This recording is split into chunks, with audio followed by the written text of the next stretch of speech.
Olá, estamos então reunidos para mais um encontro da catequese com adultos. Hoje então vamos estar falando com vocês sobre, essa é a nossa terceira aula, vamos falar sobre o segundo tema do querigma, que é então o pecado.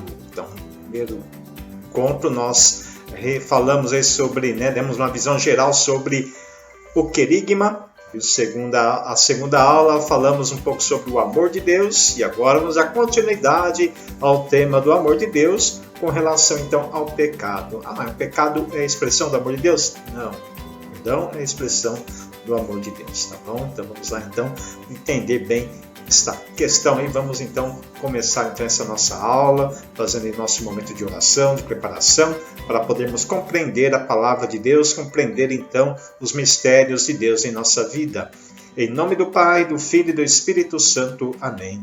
Irmãos e irmãs, oremos. Senhor Deus de amor e de bondade, enviai teu Espírito para nos iluminar nesse momento então em que evangelizamos através deste vídeo, desta aula, qual então nos colocamos à disposição do Teu Espírito para receber, acolher a Tua Palavra, compreendê-la e viver em nossa vida. Protegei e amparai a todos nesse momento que sofrem. Que o Senhor esteja com todos eles e possa sustê-los com a Tua mão. Abençoe-nos, ó Deus Todo-Poderoso, o Pai, o Filho e o Espírito Santo. Amém. Prezado irmão, prezada irmã, nós então passamos para vocês antecipadamente o texto bíblico que nos ilumina para esta aula, que está então em Lucas, o Evangelho de Lucas, capítulo 15, versículos do 11 ao 32, e nós vamos ler este capítulo, esses versículos para vocês, tá bom? Então, trata ali do capítulo 15 de Lucas, onde dá continuidade a esses versículos do 11 ao 32, dá continuidade aos versículos anteriores, que ele fala então das parábolas de misericórdia, como é conhecido aí esse texto bíblico, esse capítulo 15 de Lucas, tá bom? Então a gente vai pegar aí apenas a parábola do filho do pai misericordioso, ou do filho pródigo, como é mais conhecido, mas que na realidade deve expressar mais a questão da misericórdia que o pai então tem para com aqueles dois filhos. Vamos então ler o texto para podermos conversar um pouco sobre eles. E Jesus continuou: um homem tinha 2 filhos. O filho mais novo disse ao pai: pai, dai-me a parte da herança que me cabe. E o pai dividiu os bens entre eles. Poucos dias depois, o filho mais novo juntou o que era seu e partiu para um lugar distante, e ali esmanjou tudo numa vida desenfreada.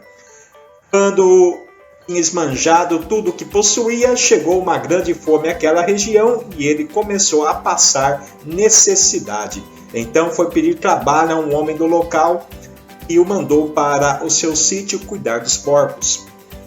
Ele queria matar a fome com a comida que os porcos comiam, mas nem isso lhe davam. Então caiu em si e disse: quantos empregados o meu pai tem pão com fartura, e eu aqui morrendo de fome. Vou voltar para meu pai e dizer-lhe: pai, pequei contra Deus e contra ti, já não mereço ser chamado teu filho. Trata-me como um dos teus empregados. Então ele partiu e voltou para seu pai. Quando ainda estava longe, seu pai o avistou e foi tomado de compaixão. Correu-lhe ao encontro, abraçou-o e cobriu-o de beijos.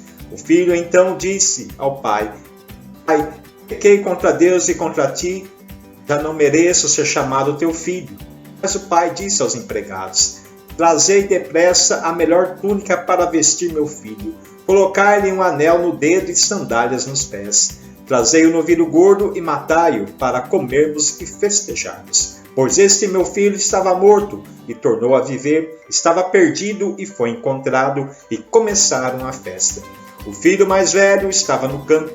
Ao voltar, já perto da casa, ouviu música e barulho de dança. Então chamou um dos criados e perguntou o que estava acontecendo. Ele respondeu: é teu irmão que voltou. Teu pai matou o novilho gordo porque recuperou seu filho são e salvo.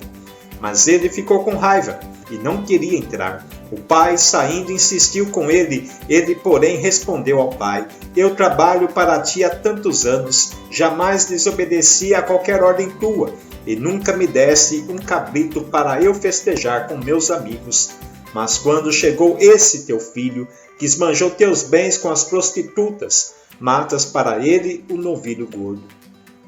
Então o pai lhe disse: Filho, tu estás sempre comigo, e tudo que é meu é teu.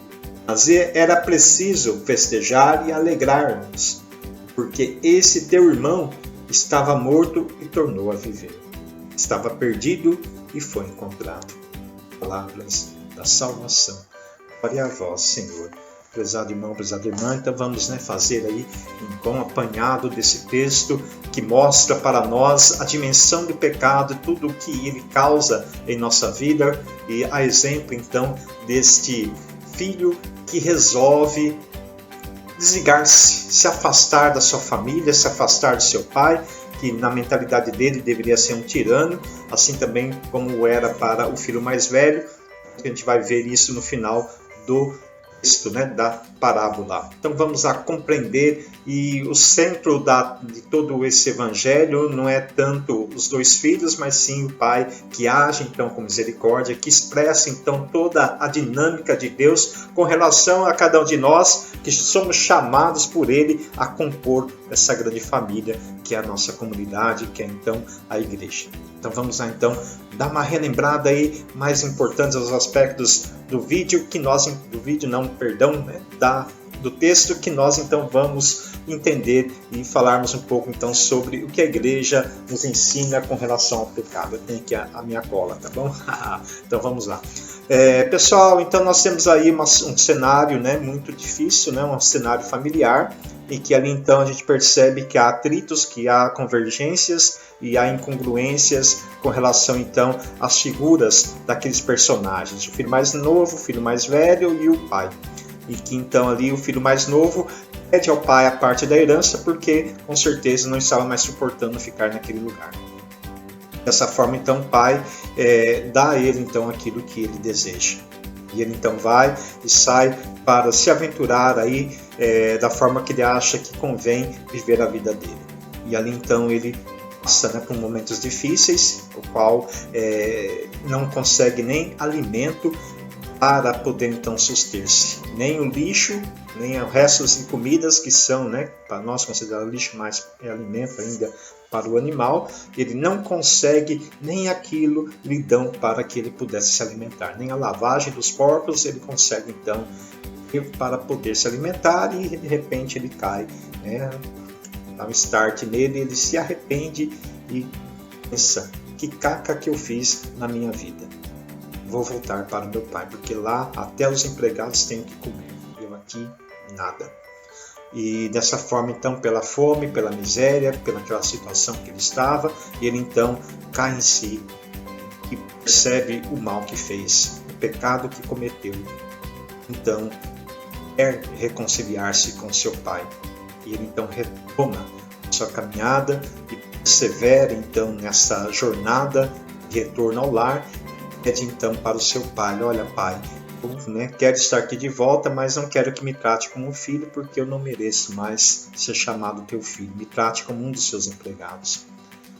E o pai tem atitudes que expressam algo que ele não conhecia, que ele não enxergava no meio da família, não enxergava junto a seu pai na convivência com ele. O pai fala para ele: não, nada disso, você continua sendo meu filho, sangue do meu sangue, então você vai ser tratado como um filho, não como um empregado. Então tudo aquilo que você aconteceu na nossa história, a gente põe uma pedra em cima, apaga, vamos então comemorar a tua vida, comemorar o teu retorno, comemorar que você então está legal, está bem e está tranquilo. Vamos então retomar a nossa história de amor e de convivência aqui dentro dessa casa. E manda então os empregados matar o boizinho lá mais gordo, faz um belo de um churrasco, uma bela de uma festa, devolve a ele então a dignidade de filho, túnica, anel e sandálias nos pés. Significava então que ele estava de volta, que ele era o senhor daquela casa, que ele pertencia àquela autoridade familiar e não podia ser tratado como um empregado. E temos ali depois no final a história do filho mais velho que retorna do trabalho, do campo, e vê aquela algazarra toda e pergunta então, né? Ele nem entra, né? Manda lá o empregado, vem aqui e fala para ele: olha, o que está acontecendo? Nunca foi de fazer festa? Ah, é que teu filho, né? Aliás, né? O irmão voltou e voltou com vida e ele está comemorando. Aí o bicho pega, né? Ah, ele fica revoltado. Que negócio é esse? Que situação é essa? Esse menino fez toda aquela anarquia e agora meu pai o acolhe e ainda faz festa? Pera lá, isso não está certo. Então, vem convidar o filho para participar da alegria do retorno do seu irmão. E é tratado, então, quase que da mesma forma que o filho mais novo. Quase ali que ele pede também a parneirança e puxa o carro. Né? Então, o pai fala para ele: olha, filho, a gente tem que comemorar. Esse teu irmão estava morto, tornou a viver, estava perdido e foi encontrado. Quer dizer, ele reconheceu que ele errou e agora pede, então, que nós o aceitamos de volta. Vamos aceitá-lo. Vem para a festa. A história termina, a gente não sabe se voltou ou não, né? Mas agora a gente tem essa total dinâmica de que nós podemos então falar sobre o pecado e como que a gente resolve a situação de pecado. Nós, pedido de Deus, tá bom? Porque é a iniciativa dele. Resolver a situação de pecado em nossa vida, na minha vida, na sua vida, na vida de toda a sociedade. Vamos lá então. Então podemos perceber que o pecado é algo ruim, é algo então que não traz benefício nenhum para o homem, embora traga ali, né? Tem muita gente que vai falar: pecado é bom. Vê lá o exemplo do menino, né? Esbanjou, viveu uma alegria, só que depois ele caiu em si, né? E percebeu que toda aquela alegria era passageira, que o lugar bom mesmo estava lá realmente junto aos seus familiares, junto à alegria então da casa.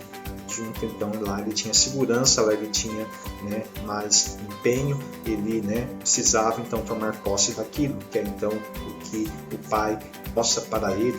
E nós temos ali então não um pai que é então carrasco como ele imaginava talvez, mas um pai que dá a ele a liberdade. Olha, tudo bem, você quer então, veja só a situação de pecado daquele menino.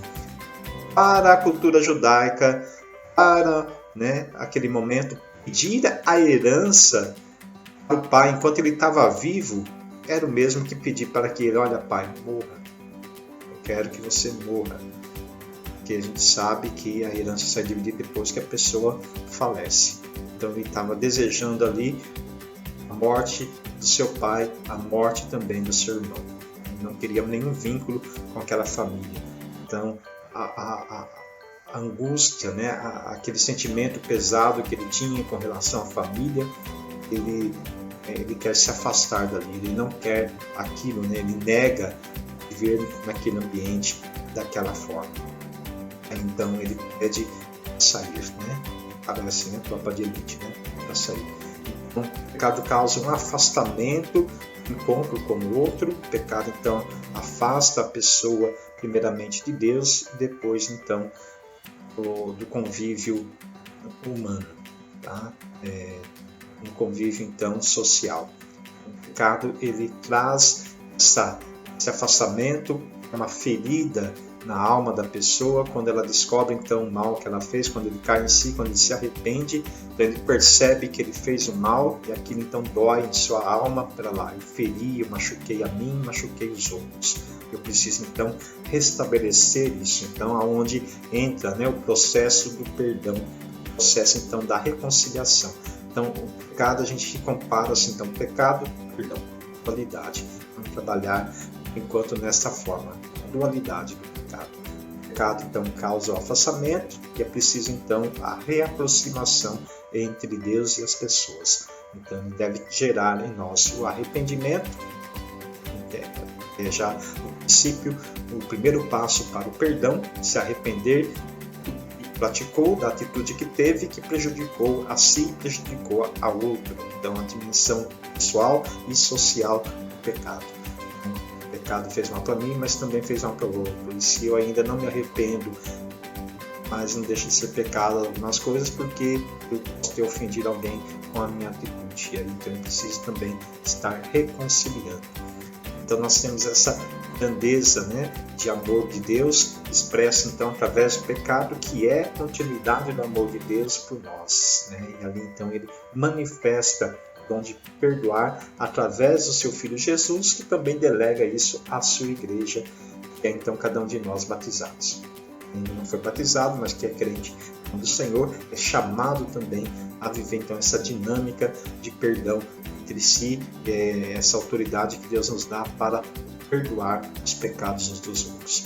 Então, vamos lá, de volta, né, ao pecado do filho mais novo. Ele então acaba, né, caindo de si, passa por necessidades e percebe que a atitude dele foi errada. Ele não poderia ter se comportado daquela forma, ter tido aquela atitude, poderia pedir férias, né, para esbórnia, né?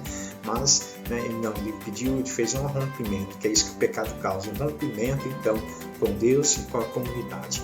Ele então precisa se reaproximar, e ali então a iniciativa é sempre, né, do Pai, sempre a iniciativa de Deus, para podermos ter o perdão. Então Deus dá liberdade para nós, como foi a atitude daquele cara.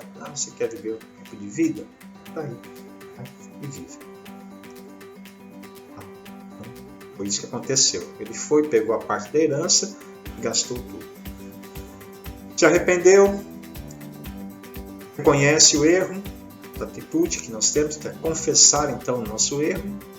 Então, dentro da dinâmica do pecado, nós temos que reconhecer o erro, se arrepender do erro, reconhecer esse erro, pedir então perdão por esse erro, buscar então a reconciliação, a partir então de uma proposta de vida nova, né? De não cometer mais aquele erro. É onde então ele vai em busca do seu pai para tentar então a reconciliação. Ele sabe, né, internamente que vai ser perdoado e pede então a reparação disso. Não me trate como um filho, me trate como um empregado, porque eu não mereço mais ser chamado teu filho, porque eu desejei a tua morte. Eu fiz algo muito grande, muito ruim, rompi com a sua confiança. E a atitude do pai ao vê-lo chegar é então de misericórdia, de compaixão. Vai, corre, abraça, pega no colo aquele filho e então restitui a ele a dignidade de filho. Olha, você é meu filho, você é sangue do meu sangue. Não adianta falar que você quer ser um empregado. Você nunca foi tratado como empregado, nem será um empregado, que na verdade era o próprio filho que se tratava como um empregado do pai, né? E a gente vai ver depois, né, o encerramento dessa lógica a partir do diálogo que ele tem com o filho mais velho. E tudo, né, o que é meu é teu. Né? Então, ali ele que não quis participar daquela alegria familiar, né? Que ali então aquela propriedade era dele. Então, ele precisava trabalhar para mantê-la, não para ser escravo. A gente vai entendendo ali esse contexto. Deus então, o pai então mostra para o filho que ele é filho, que ele é dono daquela casa, tudo aquilo que tem que fazer é para o bem dele mesmo. Então ele não precisava ter saído de casa, porque ele tinha ali a água pura. Por que ele foi buscar água suja?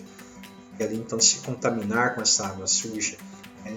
Acabar então ficando doente. Então o pecado é mais ou menos isso, tá bom? Eu tenho com Deus uma água pura, uma água que vai me ser saudável, mas eu acho que a água barrosa, aquela água suja, é melhor que a água limpa que o Pai me oferece, que Deus me oferece. Então eu vou lá e bebo a água suja. Isso então causa em mim doenças, porque ali tem vermes, tem bactérias, tem vírus, que torna o meu corpo e faz com que eu adoeça e mesmo morra se eu não for então tratado, se eu não for então curado. Então o perdão seria a cura, aquele abraço do pai, aquele pegar o filho no colo, devolver a ele as suas insígnias, as suas indumentárias, que então favorece como filho dele, chama-se perdão. Então ele perdoa e cura aquele mal dele ter então beber água suja, a poça, né, de água pura, e que trouxe a ele então o mal-estar, trouxe a ele então toda aquela situação difícil em sua vida, e que ele então vai ver que gente tem um remédio para você, a gente quer que você então obtenha a vida de qualidade novamente. Ela então trata com afeto, com carinho, e ele então é restituído em sua dignidade, e ele então se torna novamente filho de Deus. Ele começa então a se abrir daquela cura, e aí então nós temos a alegria, a felicidade demonstrada então no banquete de festa. Então, símbolo de felicidade. O pai está feliz porque o filho está vivo, ele reconheceu o seu erro e ele quer estar de novo. Agora ele quer assumir a totalidade da sua vida. Ele quer então assumir aquele estar ali com ele. E o ambiente fica melhor. Mas aí temos, a condição do filho mais velho. Volta do campo, que também pensava a mesma coisa que o filho mais novo. Então era um tirano, que o pai queria escravizá-los, estava ali, trabalhava direto e não tinha nenhum cabrito para festejar com seus amigos. Aí coloca aí o filho no seu lugar. Olha, filho, não sei que imagem você tinha de mim, mas tudo que é meu é teu, isso aqui te pertence, é nosso. Tem lógica, você está querendo fazer igual o seu irmão mais novo, seu irmão caçula, ter uma liberdade, falsa liberdade, sendo que isso aqui é teu, você trabalha, não é para mim, é para o seu bem-estar, para manter então tudo em paz, tudo converge então para o benefício da família. Então, pessoal, nós temos aí essa questão que o pecado causa, toda essa ferida, toda dor, toda angústia, todo afastamento. Então, a igreja diz que cada uma ferida causada no homem pode então gerar nele a morte, faz uma série de problemas e fere a dignidade não só da pessoa em si, mas também tem esse avanço. Então, com certeza, o pai ficou muito triste, tanto que quando vê, corre e abraça o filho, porque ele estava sofrendo muito com a ausência do filho. O irmão mais velho também acaba sendo sobrecarregado no trabalho da casa, que trata o pai como um patrão ruim. Com certeza o trabalho era dividido, então alguém ali acaba sendo sobrecarregado depois, porque um se ausentou de fazer o serviço que devia. Então a casa começa então a ter a sua ruína. Ele então vai percebendo que ali o filho mais velho tem aquela atitude de que acha que o pai está sendo injusto com ele, e na verdade está sendo justo porque pelo bem, pelo mal, aquele rapaz voltou, e com certeza ele vai ter uma outra visão do que é a família, do que é a comunidade, do que é estar ali então na convivência fraterna, junto, compondo ali aquela família, vai se interessar mais ainda por atuar, por estar juntos novamente. E aquele filho, então, é o papel que a igreja representa, o papel que a igreja, que a comunidade tem que fazer com aqueles que abandonam, com aqueles que somem, desaparecem, com aqueles que também não querem viver a oportunidade de uma vida melhor e de assumir, então, o seu papel dentro da própria história da igreja. Tá bom? Então, a igreja ali, ela não pode assumir o papel nem do filho mais novo, nem o papel do filho mais velho, que resiste em dar o perdão, que resistem em acolher os que estão arrependidos dos erros cometidos. Tá bom? Então nós temos ali a eficácia do perdão sobre o pecado. Gera então o arrependimento, gera o perdão então gera a reintegração da pessoa pecadora junto da comunidade. Tá bom? Então, por isso é importante que quando nós falamos de amor, também falamos de perdão. E ali então a continuidade do amor de Deus se estende então à misericórdia de Deus, se estende ao perdão àqueles que se arrependem, àqueles que querem ter essa vida nova com Deus, que querem então se encontrar com o Senhor. Então por isso nós temos que cada vez que fazer sempre, todos os dias, exames de consciência para ver se eu não desagradei a Deus, não desagradei meu irmão, se eu feri o coração, a integridade humana, se eu, né, não cometi algo que fez com que eu rompesse com Deus. Então, o exame de consciência é sempre muito importante fazermos todos os dias. Ao ir, a gente então refletir sobre como foi meu dia, onde eu destemperei, onde eu fui, né, correto, para poder então pedir perdão a Deus e recomeçar. E se eu ofendi alguém, pedir perdão para esse alguém também. Faz parte então da vivência comunitária, faz parte da dinâmica de comunidade, faz parte do ser cristão. Independente se eu estou dentro de uma igreja ou não, eu preciso então sempre rever a minha condição humana e ver aonde eu estou pecando, para poder então estar corrigindo os meus erros, reparando. Então, a reparação também é importante para o pecado, né? Para a condição de perdão e da ação da misericórdia de Deus. Então, a gente sempre tem que fazer exame de consciência, confessar o nosso pecado, olha, eu errei nisso, pedir o perdão e, né, restituir o mal cometido. Olha, eu cometi esse pecado e eu preciso repará-lo, então eu não vou pecar mais, eu não quero mais ter esse tipo de atitude. E romper então com essa atitude que gerou então a ferida em si e nos demais irmãos e irmãs. Tá bom?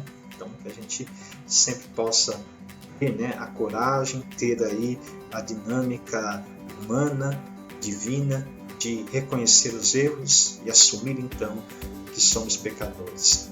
São Paulo, né, aliás, São João fala, né, que o homem que diz que não tem pecado já está pecando.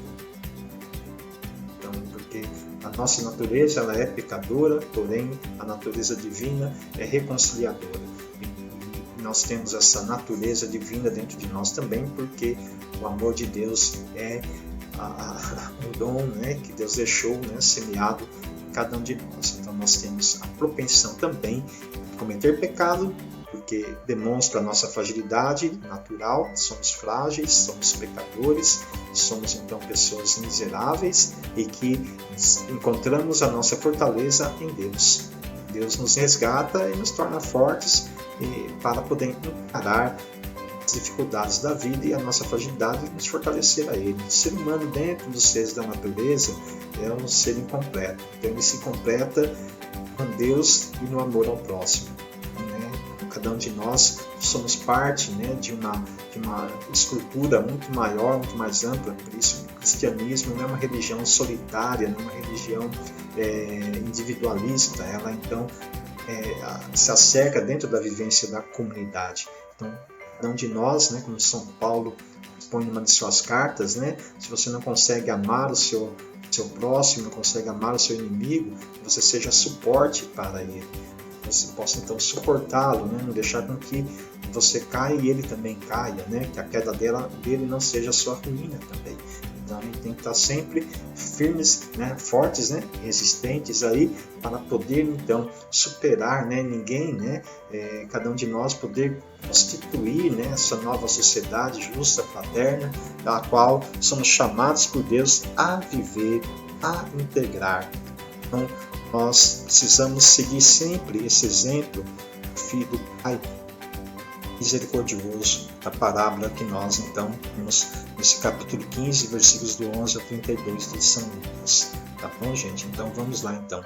Possamos então sempre errarmos, reconhecer nossos erros, pedir então perdão a Deus e reconciliar com os nossos irmãos e dar, né, uma proposta de renovação em nossa vida, de evitar de cometer novamente aquele mal. Bom, como a nossa natureza é pecadora, estaremos sempre cometendo alguns pecados. Porém, é bom sempre estarmos fazendo exame de consciência e reparar esses nossos erros. Isso aí nos ajuda a nos autoconhecer e também bem viver no mundo. Então vamos estar sempre atentos ao mal que praticamos, para que então possamos sempre buscar fazer mais o bem que o mal, tá bom? Então vou, né, estar ainda passando para vocês a lição, tá bom? Vamos ver, né, a lição que nós vamos ter aí de casa, tá bom? Um abraço e até mais. Obrigado aí, que o Senhor esteja sempre conosco. Em nome do Pai, do Filho e do Espírito Santo. Amém.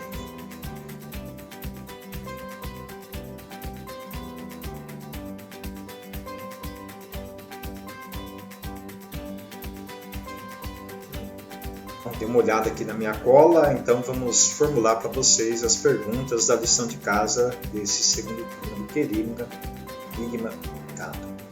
Sabemos que o pecado causa em nós afastamento e insatisfação em nossa vida. Vamos responder causa, né? Quais são as causas que o pecado realiza em nossa vida? Vamos lá, né? Afasta de Deus, dos irmãos, e causa em nós a insatisfação. A gente vai ficando insatisfeitos diante de um pecado. Então a gente remete lá novamente ao exemplo do filho mais novo, né? De uma parte da herança, que depois então ele se arrepende, acaba então percebendo que se afastou de sua família, de seu pai, e aquilo gerou nele uma insatisfação diante então da vida que ele estava vivendo a partir de então. Tá legal? Essa é a primeira pergunta. O pecado causa isso. As coisinhas lá, tá? A segunda pergunta, a gente vai falar então sobre a estrutura do perdão, não mais do pecado, mas do perdão.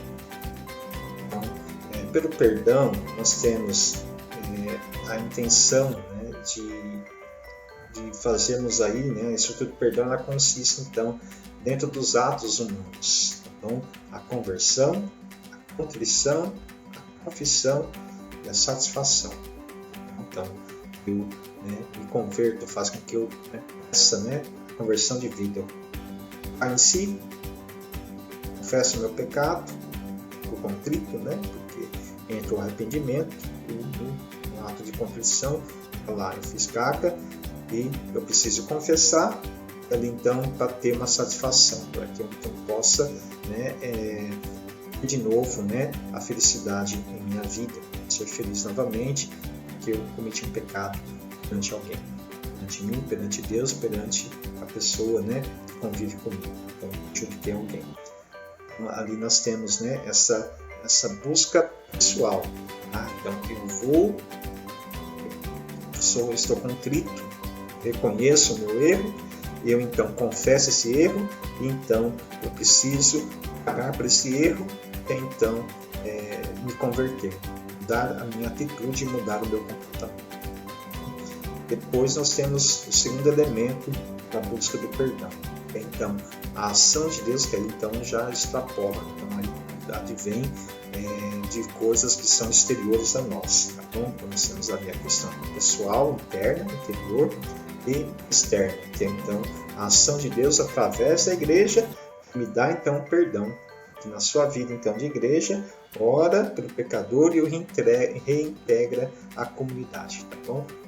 Eu, através, eu, representante da igreja, você, representante da igreja, comunidade, temos então, pela ação da igreja, a comunidade, a igreja dá o perdão para o pecador arrependido, o reintegra a vida da comunidade, como o pai fez com o filho que retomou. Então ele retorna, dá a ele o perdão e devolve a ele a dignidade de filho de Deus, de filho dele.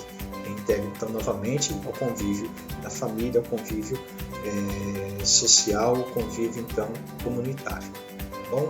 Então, quais são então os efeitos que o perdão causa no homem? Então, a dimensão pessoal, que é então a conversão, a contrição, aliás, primeiramente a contrição, ele se arrepende, ele confessa que errou e busca satisfação através do propósito de mudança de vida, de conversão. Tá bom? E o segundo elemento, então, do perdão é a ação de Deus através da igreja que perdoa o pecado e reintegra o pecador à vida comunitária. Tá bom? Então, essas duas questões aí. Então, a primeira é com relação, então, ao que o pecado causa no homem, do ponto de vista aí, então, apenas pessoal, tá bom? Afastamento e a insatisfação diante do pecado, do ato cometido. Depois, para receber o perdão, necessita então de dois elementos: a contrição, reconhecer o pecado, a confissão, confessar então eu pequei, e a satisfação, que é então pedir o perdão com propósito de conversão de vida. E depois a ação então para de Deus através da sua igreja, que dá ao pecador perdão para o seu pecado e o reintegra à vida comunitária, tá bom? Então, qual o efeito do pecado em minha vida e como eu adquiro o perdão. Quais são os passos para que eu possa, então, ser perdoado por Deus e pela comunidade. Então, vamos aí, obter o perdão pessoal e também o perdão da comunidade, o perdão social. E uma terceira pergunta que é, o pecado que eu cometo, ele também tem consequência na vida dos outros? Que você possa refletir e colocar aí para ver se realmente você acha que o seu pecado ele é apenas seu pecado ou ele é também uma causa no outro, na pessoa que convive comigo, um mal também. Então, se eu prejudico o outro com o meu pecado. Tá? Então você faz esse exame de consciência, não precisa contar o pecado, mas se você concorda com essa terceira pergunta, o pecado meu que é pessoal também interfere na vida do outro, também prejudica o outro com o meu pecado, então você possa responder essas três questões aí. Primeiramente, vou repetir aqui. Primeiro, o pecado causa em mim. Ele causa em mim satisfação, causa em mim alegria. E o pecado me aproxima de quem eu ofendi. Então a gente vai perceber que não, o pecado então causa afastamento e insatisfação na nossa vida. A tristeza, a dor, tá bom? O sofrimento. E nós temos ali depois a segunda pergunta, dinâmica do perdão. O que eu preciso fazer para que eu obtenha o perdão de Deus e da comunidade? Então aí nós temos essa questão, primeiramente, arrependimento, de reconhecer pecador, confessar que é pecador e prometer, fazer ali o propósito de mudar de vida, de se converter. E depois a dinâmica externa, que é então o perdão que Deus nos dá através da sua igreja, então perdoa o pecador e o reintegra à vida na comunidade, tá bom? Depois a terceira pergunta de um cunho um pouco mais pessoal, que aí você vai falar para mim, o que você considera, se você acha que realmente o seu pecado também ele tem uma dimensão social, que ele vai interferir, a felicidade na vida de outro, tá bom? Ou só vai fazer mal para você, tá bom? Para você se apanhar. Qualquer dúvida, chama lá no WhatsApp, que a gente então vai te ajudar aí a responder essas perguntas, tá legal? Então um abraço e até a próxima videoaula.